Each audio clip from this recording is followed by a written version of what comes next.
Hello, BookTube. I've got a tag for you on this tag Saturday. It's a tag called the Self-Aware Reader tag. It was created by Courtney Ferriter, America's Jewish mother, and I saw two different versions of it. I saw a version of it on Shawn the Book Maniac's channel, and then I saw another version on Kim's channel, Middle of the Book March, which is a newer book channel that is just quintessentially an example of what I always refer to as our little corner of BookTube. Just perfectly on the wavelength of simply talking to you about books. Kim fits in perfectly with our little neck of the woods, and I don't know if that's good news or bad news to her. That may be cause for alarm. One way or another, neither Courtney nor Shawn nor Kim tagged me because they all three hate me because I smell. In fact, I think they have a Voxer group specifically dedicated to the fact that I smell. But I like the tag anyway, so I'm going to do it. And I'm going to tag a bunch of other people too, because these are great questions. These are meaty questions, as you would expect from Courtney. If you've watched her channel, then you would expect nothing less. Number one, what most draws you into a novel or story and makes you want to keep reading? Plot, characters, writing style, atmosphere, something else? And a couple of my old friends who know me in real life will right away, I guess, start smiling at the premise of this question, because for me the premise of the question goes wrong before I even get to the details, because the premise of the question is that there is a marketplace and it's crowded and you're walking down the middle of an aisle and each booth is trying to draw you in. That's the very phrase that's used in the question. What draws you into a novel? And when it comes to me, I want you to imagine something else. I want you to imagine put a different scene in your head. Imagine that you and your high-maintenance spouse and your nervous, extremely allergic children have been invited to your grandparents in Osaka for a lovely, lavish ceremonial meal. And you get there after a large amount of squabbling and fighting and passive-aggressive, seething resentments. You get there, and you see that your grandparents have done the place up to the nines. There are gorgeous decorated screens. The mats on the floor are all perfectly arranged. And there's an array of warm and cold dishes right there on low trays, 6 inches from the ground. And places are arranged for you to have a wonderful meal. And you settle down, and the kids are behaving themselves, and your spouse is not being openly aggressive, and the smiles are fixed firmly in place, and everything looks like it's going to work out. And then I want you to add one element to that mental picture. I want you to add one more element, and that is a 1-year-old, 100-pound, pink-nosed, wide-headed pit bull. Now, those of you who aren't familiar with pitties will not maybe know that they are the most maligned breed of dog in the world. They are, hands down, the most affectionate, loving breed of dog of them all. I know that you Newfoundland owners are going to say, no, that's not true, but come on, you know that I'm right. There is no breed of dog more exuberantly loving than a big, shovel-headed, pink-nosed pit bull. The only reason that you think otherwise, the only reason that you have heard PR otherwise is because of their muscle-to-mass ratio. They are attractive subjects for systematic, lifelong torture by a-hole humans. But left to their own devices, they are ebullient tornadoes of affection. What I want you to do is picture that poised and delicate meal, all of it 6 inches from the floor, and then I want you to introduce a 100-pound pink-nosed pit bull into that picture. Needless to say, in this image, the pit bull is me. I do not need to be drawn into a novel or a short story. Instead, what I do is blast my way into them whether they want me to or not, and then the only thing that becomes of interest is what shards are remaining intact when the whole thing is over. So I'm gonna differ with the premise of the thing just in general. As my old friend Deb has told you on video years and years ago, I'll read anything. I bound into everything effusively, and I wait for it to show me the door. usually, unless it's been a bad experience 4 or 5 times before in the exact same situation. But like, for instance, in this situation, if those grandparents weren't welcoming the first 2 or 3 times I bounded into the room, if they brought out knives or hot pokers, then maybe I wouldn't bound in quite so enthusiastically. But with every new book, I leap in, big pink nose first. So all of those things that were mentioned here, plot, character, writing style, atmosphere, those are the things that I assess after the fact. I look around once my initial euphoria has faded and see what is still standing. And that's what I tend to pay attention to. That's also what I tend to write about. Question number 2 is, what is a convention or trope that will immediately turn you off in your reading experience of a novel or story? And for me, when it comes to fiction, the thing that will immediately turn me off is if I get the sense that the author is presuming that they have my attention. In any case, in any kind of writing, it is the writer's job to secure my attention and then to hold it. It is not the writer's job. When I read something and I sense that the writer is not only not trying to secure my attention, but assumes that they will have it, then my hackles go up. Absolutely they do. That was a thing that I didn't really need to worry about all that much in the 20th century. It only tended to occur with old literary lions, especially old male literary lions, who would assume that, my reputation precedes me, so of course you will pay attention to any kind of anile throat clearing that I have to do for you at $25 a pop. But in the 21st century, that problem has grown enormously. It has expanded 1,000-fold, because the 21st century is the century of entitlement, when every person aggressively, belligerently believes they are the greatest person who's ever lived, and in many cases, especially people born in the 21st century, not only the greatest person who's ever lived, but possibly the only person who's ever lived. I mean, do I really know that anyone else exists? I know that I exist, and that I am incredibly interesting. Do I really know that anybody else does?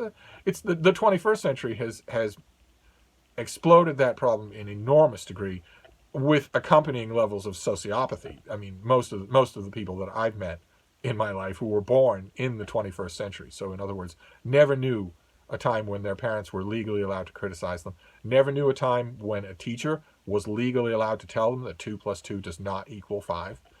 The people who were born in the 21st century not only believe that about themselves, but also have the concomitant mental defects of that. They are, in fact, sociopaths. Almost every one that I have met is a sociopath, in the sense, not in the sense of, being some sort of drooling monster who can't function in society, but in the sense of someone who doesn't have a fundamental belief in the reality of anyone else. Which maybe it can be grown out of. I think it can be, but it's a little distressing to see. And when you transport that to the world of books and writing, you see right away, right? I am a young Chicano author. I was born in the projects. I occasionally argued with my mother. My father left us when we were young. My mother never remarried. She worked really hard. A nanosecond of Googling will tell that the person who has that story, that story is shared by hundreds of thousands of people in their own home state, let alone their home country. That is not in any way a unique story. And yet, in the 21st century, that person will go on to write a memoir and assume in their tone, in their rhetoric, in their actual writing, not in interviews, I'm talking about the book itself here, will assume in the writing itself that you had better pay attention. And the idea that you might pay attention and the attention might be negative.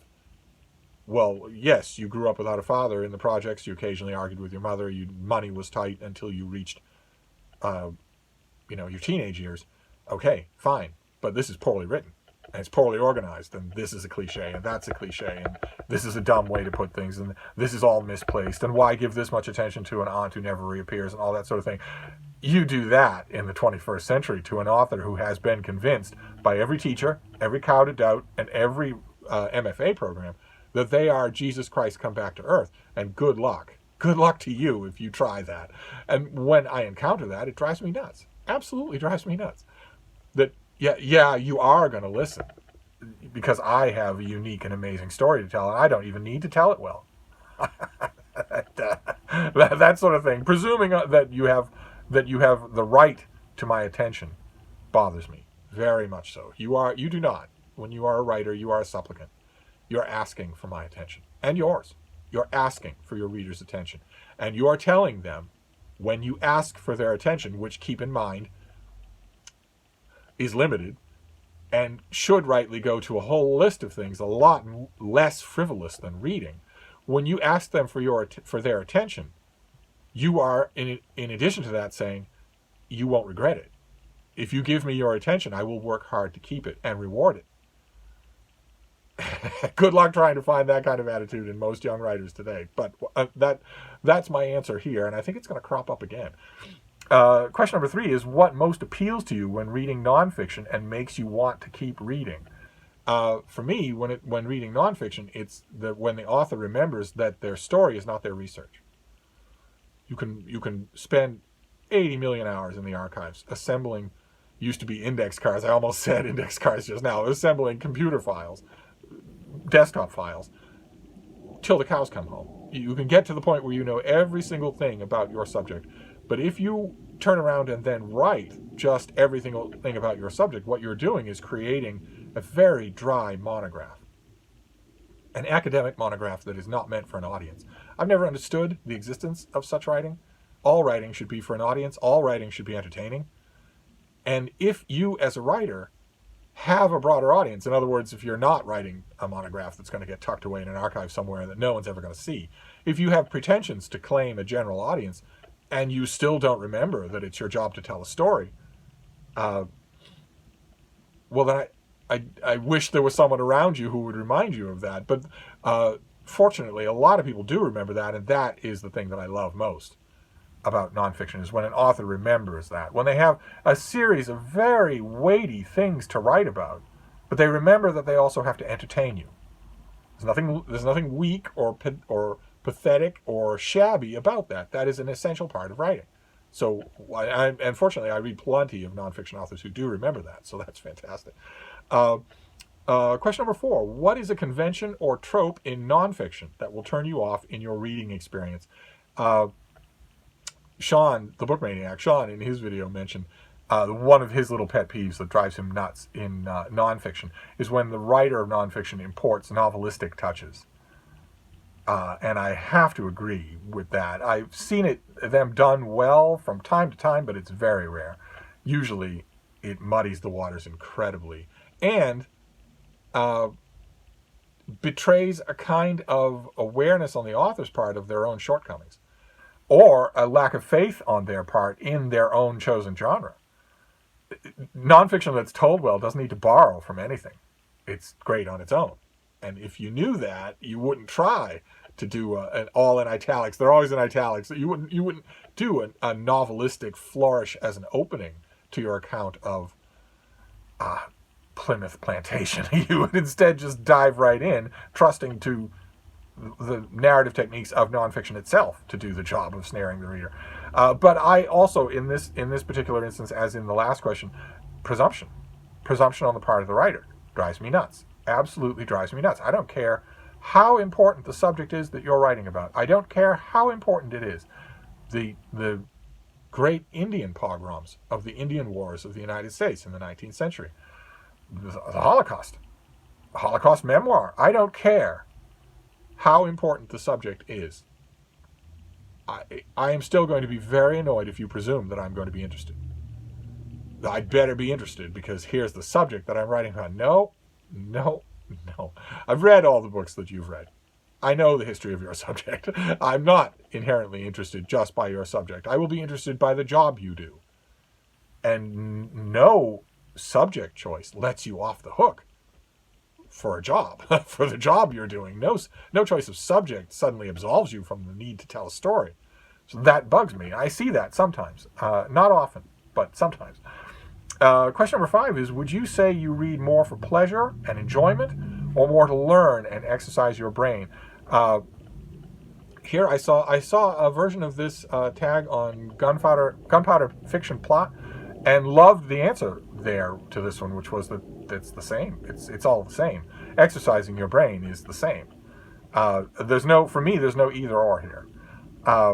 Question number 6 is, which type of books are you likely to rate more highly or enjoy more overall? Brain candy, pleasure/enjoyment books, or brain protein, learning/exercise books? I love the distinction, but for me, it's largely an empty one. I enjoy books along a different axis, the axis that I've been describing. I don't really care how weighty the subject is. I care whether or not the author is doing the job of interesting me, of fascinating me, of whether or not the author is earning their keep. If they're earning their keep, then I don't care if it's brain candy or brain protein. I've read many, many, many examples of stuff that is brain candy that is just done poorly. So the author isn't doing their job, and so I don't enjoy it just because it's brain candy. I'm trying to remember the name. There was a science fiction series. I think it's still going on. There was a science fiction series that the first installment came out, I just bashed it. I ordinarily don't with the first book in a series or the first book by an author. I usually don't bash it, but in this case I did. Was it Star Chasers or something like that? I'll have to find it. I'll have to see if I can find it. But that was a perfect example. I went into that book, whatever it was called, intending it to be brain candy and intending to love it for that. But it was so lazy and dumb in its execution that I couldn't enjoy it. And the same thing is true with brain protein. No matter how abstruse or on target the subject is, if it's not done well. I read a history of what was it? Well, let's use a hypothetical. Hypothetically, someone could write a biography of Erasmus, the Dutch humanist Erasmus, next year, and do it poorly. In which case, it won't matter that it's clearly intended to be brain protein and not brain candy. I still won't like it. For me, the dividing line is not the nature of the work in its fluff ratio, but the work the author does. Question number 7 is, do you have a sense early on of whether or not the book you're reading will be a 5-star read or a book you will really like? Has a book ever surprised you in this regard?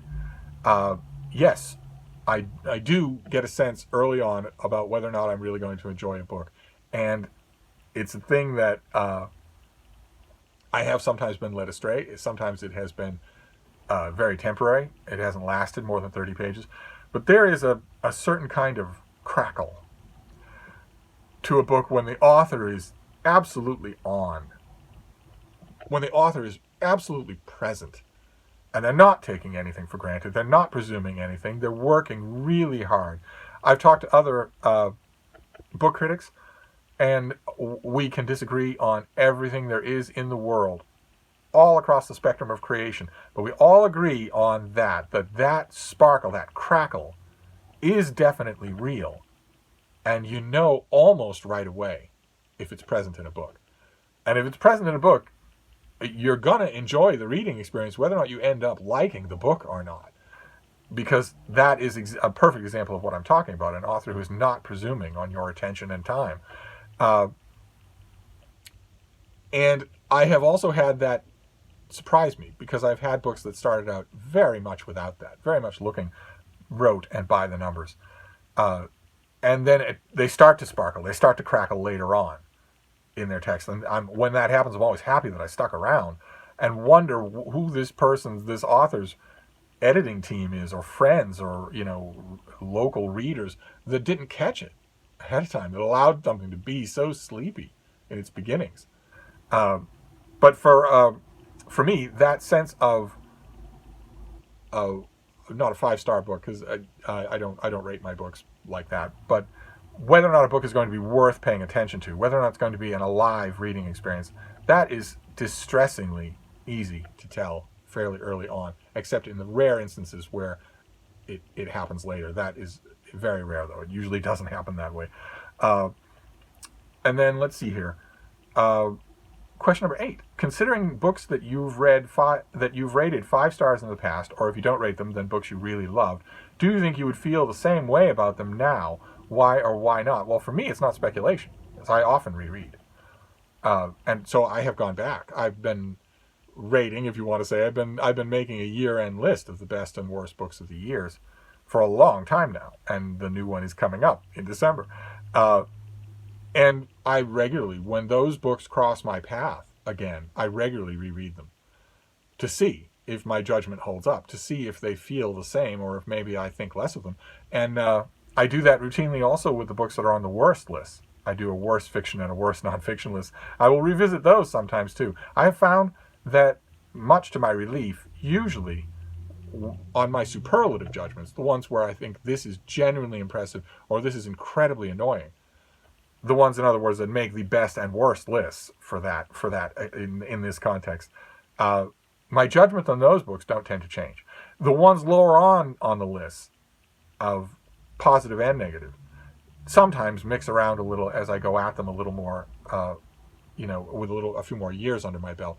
But the ecstatic choices, the ones where that crackle, what positive or negative, was the most profound, those don't move around a lot, and that's great. That's a great relief, because if I look back at let's say best fiction of the year for 1995, and found a whole bunch of things in there that I now hate, I would be mortified. So I'm glad that doesn't happen. And then question number 9 is to tag people. We got all the way to the end of this unexpected weekend tag. I have a list of people that I want to tag. Let's see here. I want to tag the guys at the Codex Cantina. I don't know if they watch my channel. They might not, because they might hate me, because they might think I smell. I want to tag Mark Richardson at Richardson Reads. These are good, meaty questions. I'd love to hear the answers, although I could probably, in his case, thanks to innumerable late-night wine sessions, I could probably guess some of his answers. Bill Rutenberg at the Rutenberg Library. Consider yourself tagged. The Bookish Knitter, of course. I would love to know.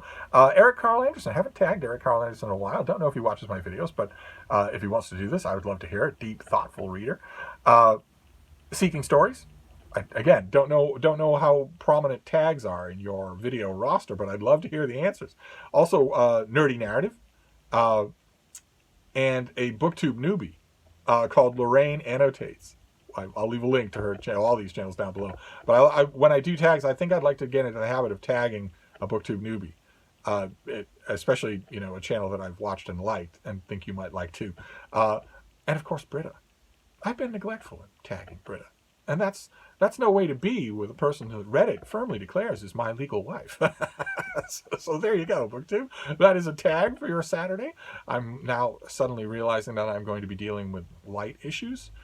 So I'd better hurry this up. I will wrap this up for now, and I will see you soon. Thank you, BookTube.